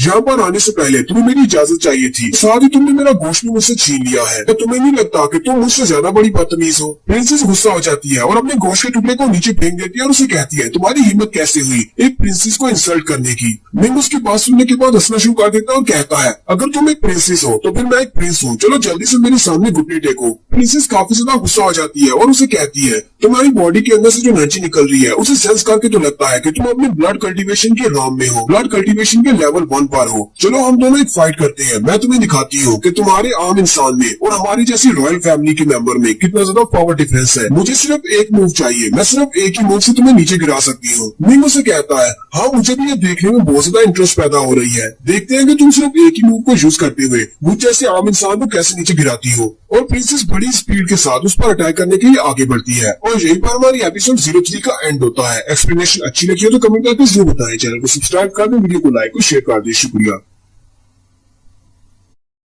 हेलो गाइस, कैसे हैं आप सब लोग। रिवेंज सीकर की एपिसोड 4 के साथ हाजिर हूँ। अभी तक जिसने मेरे चैनल को सब्सक्राइब नहीं किया हुआ, चैनल को सब्सक्राइब कर दे, वीडियो को लाइक और शेयर कर दे। शुक्रिया। तो लास्ट एपिसोड के एंड पे हमने देखा था मिंग के पास एक प्रिंसेस आती है और वो उसे चैलेंज करती है और कहती है, चलो फिर हम दोनों फाइट करके देखते हैं कि हम में से कौन ज्यादा स्ट्रॉन्ग है। मैं तुम्हें दिखाती हूँ कि एक नोबल फैमिली की प्रिंसेस और एक आम लड़के में क्या फर्क होता है। मिंग भी उसके साथ फाइट करने के लिए रेडी हो जाता है, लेकिन प्रिंसेस बड़ी स्पीड के साथ उसके ऊपर अटैक करने के लिए आगे बढ़ती है। लेकिन प्रिंसेस जैसे ही उसे पंच मारने लगती है, मिंग बड़ी स्पीड के साथ सामने से गायब होकर पीछे की तरफ हट जाता है क्योंकि वो अपने फ्लैश टैप को यूज कर रहा है। प्रिंसेस भी ये देखकर बहुत ज्यादा हैरान हो जाती है और कहती है, तुमने अभी कौन से फ्लैश टैप को यूज किया था? तुम्हारी ये वाली टेक्निक तो मेरी टेक्निक से भी ज्यादा फास्ट है। मिंग उसी वक्त जंप करते हुए उसके ऊपर अटैक करता है, लेकिन प्रिंसेस भी जल्दी से साइड पर हट जाती है। जबकि उसी वक्त आसमान में बादलों के ऊपर दिखाते हैं दो एल्डर्स खड़े होते हैं। ये दोनों ही आर्मी के कमांडर्स हैं जिन्हें यहाँ पर प्रिंसेस के ऊपर नजर रखने के लिए भेजा गया है। एक का नाम कमांडर सन होता है और एक का नाम कमांडर जू होता है। और दोनों ही ऊपर खड़े ये सारी फाइट देख रहे होते हैं। कमांडर जू कमांडर सन से कहते हैं, कमांडर सन आपको इस लड़के को देखकर क्या लगता है? ये लड़का तो वाकई में बहुत ज्यादा हास है।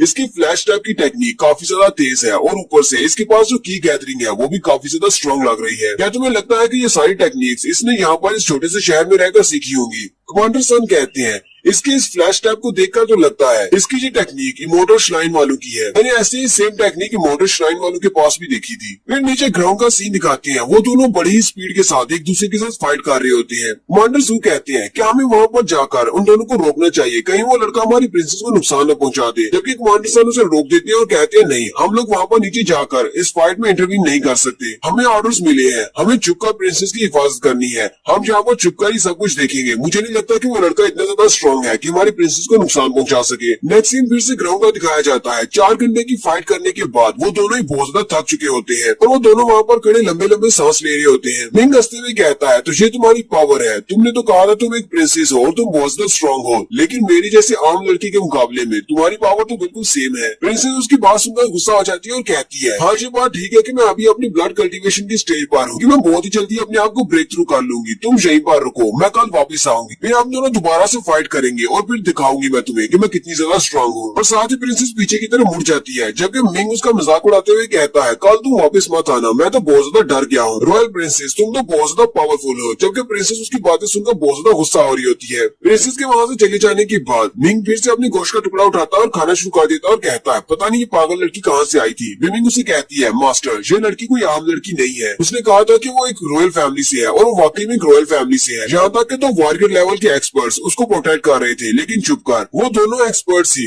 मार्शल आर्ट्स डोमिनेटर लेवल पर थे। मिंग उसकी बात सुनते ही बहुत ज्यादा घबरा जाता है और कहता है, मार्शल आर्ट्स डोमिनेटर लेवल कहाँ पर है वो? मुझे यहाँ पर कोई भी दिखाई क्यों नहीं दे रहा? मिंग उसे कहती है, मास्टर आपको परेशान होने की जरूरत नहीं है। वो दोनों ही एक्सपर्ट्स ऊपर बादलों में छुपे हुए हैं, तुम उनको देख नहीं सकते। वो दोनों इस लड़के को प्रोटेक्ट करने के लिए वहाँ पर है, लेकिन तुम्हें परेशान होने की जरूरत नहीं है। जब तक मैं यहाँ पर हूँ कोई तुम्हें नुकसान नहीं पहुँचा सकता। मिंग कहता है, आखिर वो लड़की थी कौन? मैं पिछले काफी दिनों से अपने आप को कल्टीवेट करने की कोशिश कर रहा हूँ। हालांकि हम दोनों की कल्टीवेशन की पावर बिल्कुल सेम थी, लेकिन फिर भी वो लड़की मुझसे ज्यादा स्ट्रॉन्ग थी। मैं उसको हरा क्यों नहीं पाया? मिंग कहती है, मुझे उस भिखारी की मेमोरीज में से कुछ मिला है। मुझे लगता है कि ये लड़की एक वाकई में एक रॉयल प्रिंसेस है। इस लड़की ने कहा था कि इसकी रेजिंग फायर फुटवर्क तुम्हारे फ्लैश टैप से ज्यादा तेज नहीं है। तो रेजिंग फायर फुटवर्क इस स्पेशल टेक्निक को तो रोजफिंच डायनेस्टी वाले यूज करते हैं। मुझे लगता है कि वो लड़की रोजफिंच डायनेस्टी की प्रिंसेस होगी। मिंग उसकी बात सुनने के बाद कहता है, इसलिए तो वो लड़की मुझे बार बार एक काम सा लड़का कह रही थी। इसका मतलब वो वाकई में एक प्रिंसेस है। साथ ही मिंग हल्का सा मुस्कुराता है और कहता है, चलो जो भी हो, चाहे वो प्रिंसेस हो या ना हो, जैसे ही वो वापस आएगी मैं उसके साथ फिर से फाइट करूंगा और मैं उसे दिखा दूंगा कि काम इंसान भी उसके मुकाबले में फाइट कर सकता है, वो कोई हास नहीं है।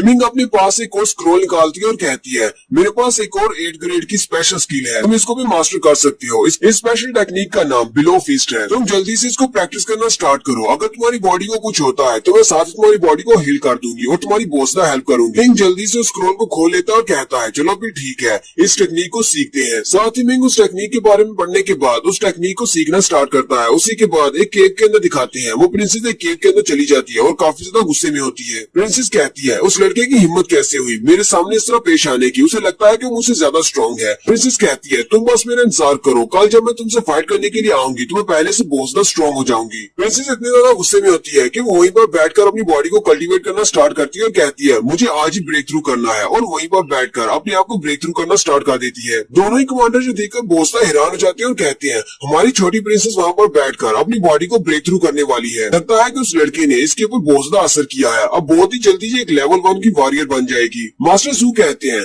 हमारी प्रिंसेस बहुत ज्यादा स्पेशल है, रोजफील्ड डायनेस्टी में पिछले 500 साल में ऐसी कोई भी प्रिंसेस नहीं देखी। हमारी प्रिंसेस उस लड़के से बहुत ज्यादा मुतासिर हुई है और ये लड़के को हराना चाहती है, इसी वजह से ये अपनी बॉडी को कल्टीवेट करके अपनी स्ट्रेंथ को इंक्रीज कर रही है ताकि कल को जाकर उस लड़के को हरा सके। नेक्स्ट सीन अगले दिन का होता है, मिंग और वो प्रिंसेस दोनों ही आमने सामने होते हैं। प्रिंसेस मिंग से कहती है आज मैं तुम्हें एक नया सबक सिखाने वाली हूँ, देखते हैं आज तुम मेरी स्ट्रेंथ के सामने कैसे टिक पाते हो। मिंग आगे से हंसना शुरू कर देता है और कहता है तुम मुझे यहाँ पर सबक सिखाने के लिए आई हो, मुझे तो लगता है जैसे तुम मुझसे सबक सीखने के लिए आई हो। प्रिंसेस बड़ी स्पीड के साथ उस पर अटैक करने के लिए आगे बढ़ती है, जबकि मिंग भी अपनी पावर्स को रिलीज करते हुए उसके ऊपर अटैक करता है। दोनों ही अपने अपने पंचेस को टकराते हैं और दोनों की पावर तकरीबन सेम होती है। प्रिंसेस भी ये देखकर बहुत ज्यादा हैरान होती है और कहती है आखिर इस लड़की ने अपनी बॉडी को इतनी जल्दी ब्रेक थ्रू कैसे कर लिया, मैं तो रोजफील्ड डायनेस्टी की एक प्रिंसेस हूँ, मैं पिछले कई सालों से अपनी बॉडी के अंदर की को गैदर कर रही हूँ ताकि मैं सिर्फ एक ही रात में अपनी बॉडी को ब्रेक थ्रू कर सकूं, ऐसा मैं ही कर सकती हूँ, ये लड़का ऐसा कैसे कर सकता है, ये तो एक आम सा गरीब सा लड़का है। जबकि मिंग सोच रहा होता है ये लड़की तो वाकई में बहुत ज्यादा पावरफुल है, इसने सिर्फ एक ही रात में अपनी बॉडी को ब्रेक थ्रू कर लिया है, हालांकि मैंने भी ब्रेक थ्रू किया है लेकिन मैंने मिंग की हेल्प ली है। एक दूसरे के साथ पंचेस को टकराने के बाद मिंग पीछे की तरफ जंप कर जाता है। प्रिंसेस अपनी पावर्स को रिलीज करते हुए ऊपर की तरफ जंप करती है और अपने एक स्पेशल मूव जिसका नाम फेरी फीनिक्स विंग्स होता है उसके साथ उसके ऊपर अटैक करने के लिए आगे बढ़ती है। वो अपने स्पेशल मूव के साथ मिंग के ऊपर अटैक कर देती है। उसके स्पेशल मूव की वजह से मिंग भी पीछे की तरफ धकेला जाता है और थोड़ा सा जख्मी हो जाता है, लेकिन साथ ही प्रिंसेस अपने सेकंड मूव को यूज करती है जिसका नाम स्वर्ड ऑफ फ्लेम्स होता है और उसके साथ भी उसके ऊपर अटैक कर देती है। कमांडर सन कमांडर जू से कहते हैं कमांडर जू आपको क्या लगता है ये लड़का काफी ज्यादा स्ट्रॉन्ग है, इसने सिर्फ 2 दिन में अपनी बॉडी को 2 स्टेज के साथ लेवल अप कर लिया है, ये लड़का तो वाकई में एक टैलेंटेड बंदा है। आप क्या कहते हैं, क्या हमें इस लड़के को अपने साथ वापस ले जाना चाहिए या फिर इस लड़के को यहीं पर मार देना चाहिए? हमारे पास सिर्फ 2 ही ऑप्शंस है। लेकिन जैसे ही वो मिंग को मारने की बात करते हैं मिंग बहुत ज्यादा गुस्सा हो जाती है और वहीं नीचे से ही अपनी पावर्स को रिलीज करती है। जैसे ही वो अपनी पावर्स को रिलीज करती है वो दोनों ही कमांडर्स बहुत ज्यादा घबरा जाते हैं और कहते हैं ये तो एक सुप्रीम बीइंग है। कमांडर्स उससे माफी मांगते हुए कहते हैं अगर आप वाकई में इमॉर्टल श्राइन की एक सुप्रीम बीइंग है तो आपसे माफी चाहते हैं, हम लोग इस लड़के के बारे में बहुत ही बुरा भला सोच रहे थे लेकिन आप हमें आप माफ कर दें, हमें इस बारे में नहीं पता था कि आप इस लड़की को प्रोटेक्ट कर रहे हैं। लेकिन सामने से उन्हें कोई भी जवाब नहीं आता, यानी उन्हें बीइंग नजर नहीं आ रही लेकिन उसकी पावर उन्हें महसूस होती है। कमांडर सन कहते हैं मुझे लगता है कि स्प्रिंग बीइंग अपने आप को जाहिर नहीं करना चाहता, यहीं पर रहकर इंतजार करना होगा, शायद किसी न किसी वक्त तो हमारे सामने आएगा। नेक्स्ट सीन फिर से फाइटिंग का दिखाया जाता है जहाँ पर प्रिंसेस मिंग को बड़ी बुरी तरह से पीट रही होती है क्योंकि उसकी स्ट्रेंथ उससे बहुत ज्यादा है। मिंग उससे बहुत ज्यादा मार खाता है और काफी ज्यादा जख्मी भी हो जाता है। प्रिंसेस उसे कहती है क्या तुम्हें पता चला कि एक आम इंसान और एक रॉयल फैमिली की लड़की में कितनी ज्यादा पावर डिफरेंस है, हालांकि हम दोनों सेम लेवल पर हैं लेकिन फिर भी मेरी की पावर तुमसे ज्यादा है। मिंग उसे कहता है मैं अभी तक हारा नहीं हूँ, चलो फाइट को फिर से कंटिन्यू करते हैं। प्रिंसेस उसकी बात सुनने के बाद मुस्कुराना शुरू कर देती है और कहती है ये लड़का तो वाकई में बहुत ज्यादा अलग है, हालांकि ये मुझसे इतनी ज्यादा मार खा चुका है लेकिन फिर भी ये मुझसे फाइट करना चाहता है, लगता है कि इसकी जीतने की ख्वाहिश बहुत ज्यादा स्ट्रॉन्ग है। प्रिंसेस पीछे की तरफ मुड़ जाती है और कहती है तुम इतने भी ज्यादा बुरे नहीं हो, जाकर और थोड़ी प्रैक्टिस करो, हम लोग कल मिलेंगे, मैं तुमसे कल आकर फाइट करूंगी, अभी मैं बहुत ज्यादा थक गई हूँ। नेक्स्ट सीन अगले दिन की फाइट का दिखाया जाता है और फिर नेक्स्ट सीन तीसरे दिन की फाइट का दिखाया जाता है और फिर नेक्स्ट सीन चौथे दिन की फाइट का दिखाया जाता है। प्रिंसेस और मिंग काफी दिनों तक इसी तरह फाइट करते रहते हैं। काफी दिनों के बाद प्रिंसेस वापस आती है और उसे कहती है तो हमसे लड़के क्या तुम मुझसे मार खाने के लिए तैयार हो? मिंग उसे कहता है अपनी बकवास बंद करो और चलो मुझसे फाइट करो और दिखाओ तुम्हारे पास कौन से स्पेशल मूव्स है। मिंग कहता है तुम्हें क्या लगता है कि मैं हर रोज यहाँ पर तुमसे मार खाने के लिए आता हूँ? मैं हर रोज यहाँ पर मार खाने के बाद रात को बैठकर अपनी बॉडी को कल्टीवेट करता हूँ ताकि मैं अपनी एनर्जी को और भी ज्यादा बढ़ा सकूँ। प्रिंसेस मिंग से कहती है तुम ये बात अच्छी तरह से जानते हो कि तुम कभी भी मुझे हरा नहीं पाओगे क्योंकि तुम्हारी कल्टीवेशन इतनी ज्यादा हाई नहीं है, लेकिन फिर भी तुम हर रोज मुझसे मार खाने के लिए आ जाते हो। आए तुम इस बात को मान क्यों नहीं लेते कि तुम मुझे हरा नहीं सकते। मिंग प्रिंसेस से कहता है पीछे हमने जितनी भी फाइट्स की हैं उसमें मैंने कोई भी मार्शल आर्ट्स का स्किल यूज नहीं किया था, सिर्फ मैं अपनी फुटवर्क की टेक्निक्स को यूज करते हुए तुम्हें डॉज कर रहा था, लेकिन इस बार मैं सबसे वीकेस्ट स्किल को यूज करने वाला हूँ। जबकि मिंग सोच रहा होता है अब जबकि मैंने बिलो फिस्ट टेक्निक को सीख लिया है उससे मैं इसके ऊपर यूज कर सकता हूँ, चलो देखते हैं कि मैंने उस टेक्निक को सही से मास्टर किया है या नहीं। प्रिंसेस उसकी बात सुनने के बाद हंसना शुरू कर देती है और कहती है लगता है कि तुम्हें सिर्फ मार्शल आर्ट्स का एक ही स्किल आता है, तो इसी बात से ये बात साबित होती है कि तुम वाकई में एक आम और गरीब से बंदे हो, तुम्हें सिर्फ एक ही मार्शल आर्ट्स का स्किल आता है। मिंग उसकी बात सुनने के बाद बहुत ज्यादा शर्मिंदा हो जाता है और कहता है ऐसी बात नहीं है, ये इधर उधर की बातें छोड़ो, तुम मुझे बस इतना बताओ क्या तुम मुझसे फाइट करना चाहती हो या नहीं।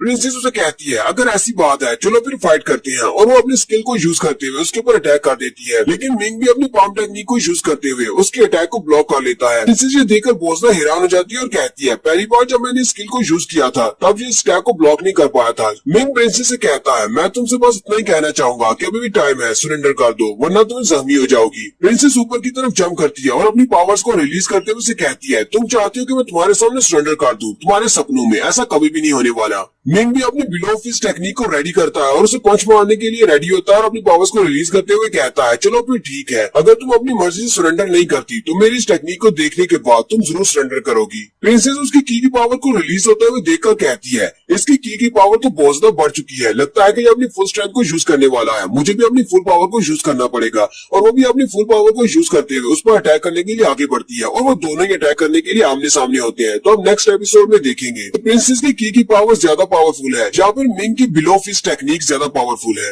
एपिसोड की एक्सप्लेनेशन अच्छी लगी हो तो कमेंट करके जरूर बताइएगा। चैनल को सब्सक्राइब कर दे, वीडियो को लाइक और शेयर कर दे। शुक्रिया गाइस, कैसे हैं आप सब लोग। रिवेंज सीकर के एपिसोड 5 के साथ हाजिर हूं। तो लास्ट एपिसोड के एंड पे हमने देखा था प्रिंसेस और मिंग के दरमियान में फाइट हो रही होती है। प्रिंसेस कहती है मुझे अपनी फुल पावर को यूज करना पड़ेगा क्योंकि ये लड़का भी अपने नए स्किल को यूज करने वाला है, और वो दोनों ही अपनी फुल पावर्स को रिलीज करते हुए एक दूसरे के ऊपर अटैक करने वाले होते हैं। प्रिंसेस अपनी फुल स्ट्रेंथ के साथ जैसे ही उस पर अटैक करने लगती है, मिंग फिर से अपने फ्लैश टैप को यूज करते हुए बड़ी स्पीड के साथ उसके पीछे चला जाता है। मिंग जहाँ पर उसको बेवकूफ बनाता है, वो यहाँ पर नए स्किल को यूज नहीं कर रहा बल्कि पुरानी स्किल को यूज कर रहा होता है। वो पीछे की तरफ से जाकर उसे अपनी बाहों में पकड़ लेता है, साथ ही अपनी उंगलियों को ऊपर की तरफ उठाते हुए उसकी चेस्ट के ऊपर अपनी उंगलियां गाड़ देता है और कहता है मैंने तुम्हारी डेथ एक्यूपंक्चर वाली नर्व्स को दबा दिया है, अब तुम हार चुकी हो। लेकिन साथ ही प्रिंसेस के चेहरे की तरफ दिखाती है। प्रिंसेस बहुत ज्यादा शर्मा रही होती है और उसी वक्त उसके गार्डियंस की तरफ भी दिखाते हैं। वो दोनों ही कमांडर गुस्से के साथ लाल पीले हो जाते हैं और कहते हैं इस बदतमीज लड़के की हिम्मत तो देखो, इसकी हिम्मत कैसे हुई हमारी प्रिंसेस को इस जगह पर टच करने की। जबकि कमांडर सू कह रहे होते हैं अगर यहाँ पर सुप्रीम बीइंग नहीं होती तो मैं अभी यहाँ पर जाता और जाकर इस लड़के को अच्छा सबक सिखाता। मिंग प्रिंसेस से कहता है अब जबकि मैंने तुम्हारी डेथ एक्यू पॉइंट को प्रेस कर दिया है अब मैं जीत चुका हूँ, ऐसी बात है ना। जबकि प्रिंसेस बहुत ज्यादा गुस्से में होते हैं और वो साथ ही पीछे की तरफ घूमते हुए उसके चेहरे पर एक जबरदस्त थप्पड़ मारती है।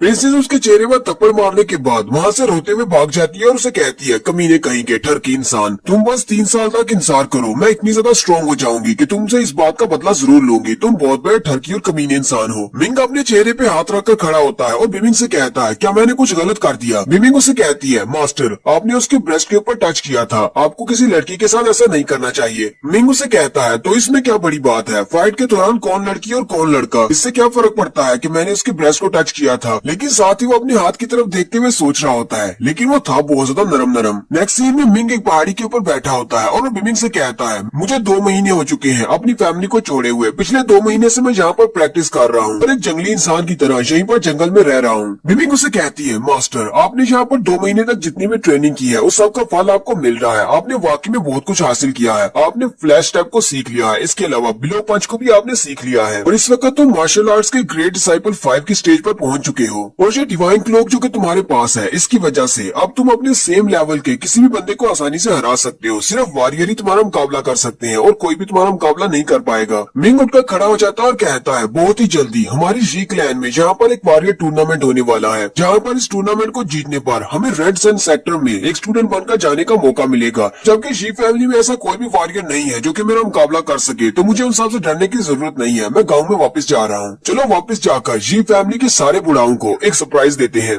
नेक्स्ट सीन उसके गांव का दिखाया जाता है। गली में मौजूद सारे लोग जो देखकर बहुत ज्यादा हैरान होते हैं और कहते हैं ये लड़का तो एक मॉन्स्टर है, ये इतना ज्यादा पावरफुल कैसे हो सकता है। इसने अपने कंधे के ऊपर एक बड़े से बोर को उठा रखा है, उसका वजन 200 किलोग्राम तो होगा, और साथ ही इसने एक हिरन को भी उठा रखा है, वो भी काफी ज्यादा भारी लग रहा है। आज ये लड़का आया कहाँ से है, ये तो बहुत ज्यादा पावरफुल है। यहाँ पर इस सीन को देखकर मेरे जहन में सिर्फ एक ही एनिमे कैरेक्टर आया था। हो सकता है कि आपने भी उस एनिमे को देखा हो। एनिमे का नाम गोरमे हंटर है। मिंग ने अपने कंधे के ऊपर एक बड़े से बोर को उठाया होता है और साथ ही उसने एक बड़ा सा हिरन भी पकड़ा होता है, और वो दोनों ही बहुत ज्यादा मोटे ताजे होते हैं। सारे लोग जो देखकर बहुत ज्यादा हैरान होते हैं, जबकि उनमें से कुछ लोग उसको पहचान लेते हैं और कहते हैं ये तो लूजर मिंग है। वो लोग जी फैमिली के गार्ड्स होते हैं। वो कहते हैं पिछले 2 महीने से हम लोग इस लड़के को लगातार ढूंढ रहे हैं, और इस लड़के को तो देखो ये किस तरह यहाँ पर वापस आ गया है। मिंग उस बड़े से बोर को उठाकर सीधा एक होटल के अंदर चला जाता है और जाकर उसकी टेबल पर रखते हुए उस बंदे से कहता है मैं इन दोनों के बदले में कुछ खाना खाना चाहता हूँ। वो होटल वाला बहुत ज्यादा खुश हो जाता है और कहता है चलो भी ठीक है, मैं तुम्हारे लिए अभी खाना लेकर आता हूँ, और वो उसके लिए बहुत सारा खाना ले आता है। मिंग भी असली का खाना देखकर बहुत ज्यादा खुश होता है और कहता है काफी अर्से के बाद पका हुआ खाना देख रहा हूँ, वरना मैं तो वहाँ पर बुना हुआ गोश्त खा खा कर बहुत ज्यादा तंग आ गया था। उसको वहाँ पर खाने के लिए चावल भी मिलते हैं। वो उनको देखकर और भी ज्यादा खुश हो जाता है और कहता है मैंने तो सोचा भी नहीं था कि दोबारा मुझे कभी चावल देखने को भी मिलेंगे। मिंग उसे कहती है मास्टर ये तो सिर्फ चावल है, आपको इसके लिए इतना ज्यादा एक्साइटेड होने की क्या जरूरत है। मिंग रोते हुए चावल खाना स्टार्ट करता है और कहता है तुम्हें नहीं पता, क्योंकि तुमने 2 महीने तक किसी जंगल में जाकर बुना हुआ गोश्त नहीं खाया। मुझे तो चावल का टेस्ट भी भूल चुका है। आज तो मैं यहाँ पर भरपेट खाने वाला हूँ। लेकिन वहाँ पर जी फैमिली का एक लड़का आता है और उसके ऊपर अटैक कर देता है और उसकी टेबल को भी तोड़ देता है। मिंग जल्दी से पीछे की तरफ जंप कर जाता है।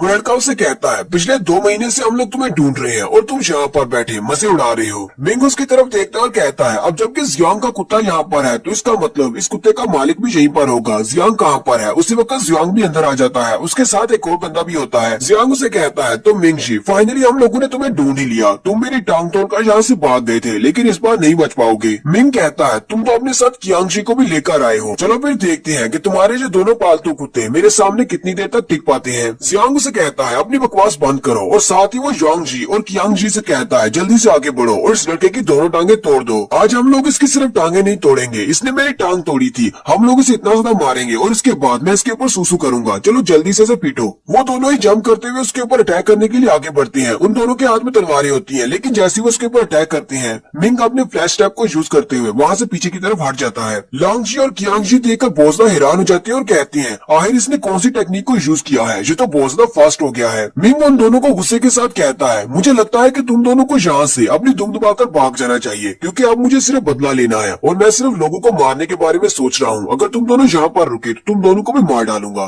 उसकी बात सुनने के बाद वो दोनों ही बहुत ज्यादा गुस्सा हो जाते हैं और फिर से उस पर अटैक करने के लिए आगे बढ़ते हैं। मिंग अपनी बिलो 8 फिस्ट को यूज करते हुए सबसे पहले लॉन्ग जी के ऊपर अटैक करता है और साथ ही बड़ी स्पीड के साथ पीछे की तरफ घूमते हुए कियांग जी को भी एक जबरदस्त पंच मारता है, जिससे वो दोनों पीछे दीवार के साथ जाकर गिरते हैं। जियांग जी देखकर बहुत ज्यादा डर जाता है और कहता है आखिर ऐसा कैसे हो सकता है, इसने सिर्फ सिंगल पंच को यूज करते हुए इन दोनों को कैसे हरा दिया, आखिर इतना ज्यादा स्ट्रॉन्ग कैसे हो गया। मिंग जियांग की तरफ देखता है और उसे कहता है तुमने तो कहा था कि तुम मेरी बॉडी के ऊपर सूसू करना चाहते हो, चलो फिर जल्दी से आओ और कर दिखाओ। मिंग जियांग की तरफ आगे बढ़ना शुरू करता है, जबकि जियांग बेचारा बहुत ज्यादा डर रहा होता है। मिंग उसे कहता है मैंने तुम्हारी टांग तोड़ी थी, इसी वजह से तुम मुझसे गुस्सा हो। तुम तो यहाँ पर मुझसे बदला लेने के लिए आए थे, चलो आगे बढ़ो और मुझसे बदला लो। जियांग बहुत ज्यादा घबरा जाता है और उसे कहता है असल में बात यह है कि मैंने आज बहुत ही कम पानी पिया था, इसलिए मुझे सूसू नहीं आ रही, इसलिए मुझे नहीं लगता कि आज मैं तुम्हारे ऊपर सूसू कर सकता हूँ। और साथ ही वो भागना शुरू कर देता है और कहता है अभी मैं घर चला जाता